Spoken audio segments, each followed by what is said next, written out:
नमस्कार दोस्तों, आपके अपने चैनल द परमाणु के नॉलेज सिंप्लीफाइड सीरीज में आपका स्वागत है। दोस्तों, जब भी विश्व की सभ्यताओं की चर्चा होती है तो भारत का नाम इतना गर्व से क्यों लिया जाता है? ये कितनी पुरानी है? भारत का नाम आखिर भारत ही क्यों पड़ा और इसका अर्थ क्या है? और आजादी के बाद हमारे प्यारे भारत का आधिकारिक नाम या ऑफिशियल नाम क्या है?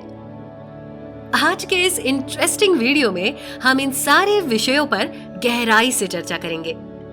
दोस्तों, अगर हमारे देश भारत की बात करें तो ये हमारे लिए गर्व की बात है कि हमारा देश भारत विश्व की सबसे पुरानी सभ्यताओं में से एक है, जो पिछले 10,000 सालों से भी अधिक सालों से अपना अस्तित्व बनाए रखी है। जहां विश्व की कई पुरानी सभ्यता जैसे बेबीलोनियन, इजिप्शियन पूरी तरह नष्ट हो गई है, वही कईयों जैसे पर्शियन, यूनानियन, ग्रीक्स का पूरा अस्तित्व ही बदल गया और भारत आज भी अपने मूल स्वरूप में है और पूरे विश्व को शांति और भाईचारा का संदेश दे रहा है। अगर हम हमारे देश के नाम की बात करें तो इसे प्राचीन काल में भारतवर्ष, आर्यावर्त, हिंद भूमि और मध्यकाल में हिंदुस्तान के नाम से जाना गया। वही ग्रीक्स इसे मेगास्थनीज की लिखी पुस्तक इंडिका के बाद इंडिया कहने लगे।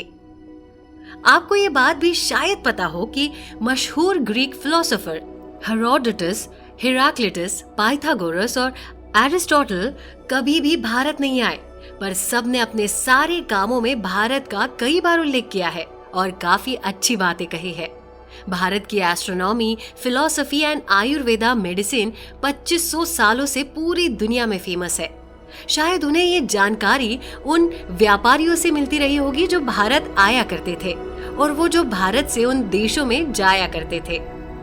लिखित साक्ष्यों में 2800 से भी अधिक सालों से पश्चिमी देश, स्पेशली ग्रीक्स, भारत को लैंड ऑफ इंटेलेक्चुअल्स, अतः ज्ञानियों की धरती कहते आए हैं, जो हम सब भारतीयों के लिए बहुत गर्व की बात है।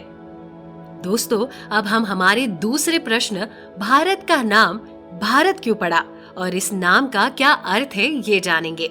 आप में से ज्यादातर लोगों को पता होगा कि हमारे देश का नाम राजा दुष्यंत और शकुंतला के पुत्र चक्रवर्ती सम्राट भारत के नाम पर पड़ा है, जिन्होंने इस भूभाग की प्रकृति, संस्कृति का निर्धारण किया था। पर आप में से कुछ ही लोगों को इस बात की जानकारी होगी कि आपके अपने देश भारत का अर्थ क्या होता है। महर्षि विश्वामित्र ने भारत को भारम भार एति भारतमः, अर्थात जिसमें विश्व का भार सहने की क्षमता हो, उसे भारत कहा है। और हमारे देश का ये नाम आज के समय में भी बहुत प्रासंगिक लगता है।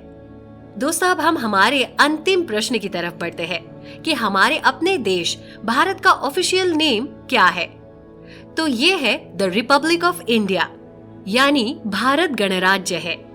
आजादी के समय में भारत में 565 प्रिंसली स्टेट थे, पर सभी ने अपनी राज्य व्यवस्था छोड़कर भारत को एक गणराज्य के रूप में स्वीकार किया। गणराज्य में देश का प्रमुख लोकतांत्रिक तरीके से देश की जनता द्वारा एक निश्चित समय के लिए चुना जाता है, जो आधुनिक भारत की उन लोकतांत्रिक मूल्यों को दर्शाती है जहां समाज का हर व्यक्ति समानता का अधिकार रखता है। वैसे तो अगर आप वेस्टर्न फिलॉसफी पढ़ोगे तो आपको पता चलेगा कि ग्रीक सोसाइटी में रिपब्लिक वैल्यूज 400 बीसी में ही था।